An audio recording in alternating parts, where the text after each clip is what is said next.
আরে কি করছিস তুই? চাইনিজ লোকেরা এভাবেই মাথার উপর ঝুড়ি নিয়ে চলে। আরে কে জানে কি করে ব্যালেন্স করে ভাই। আরে গাধা, ওটাকে ঝুড়ি নয়, হ্যান্ড বলে। কোনো প্রশ্ন?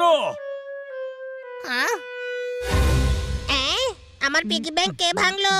আমি। আরে এই টাকা দিয়ে আমাদের চাইনিজ পোশাক কিনতে হবে তো। আমি অনেক কষ্টে টাকা জমিয়েছিলাম। আরে ভাই, চায়নাতে এই টাকা চলবে না। আমরা ওখানে গিয়ে নতুন ঘট কিনবো আর তাতে ইউয়ান জমাবো। ইউয়ান? সেটা আবার কি? Chinese currency. চল ভাই, শপিং করতে হবে।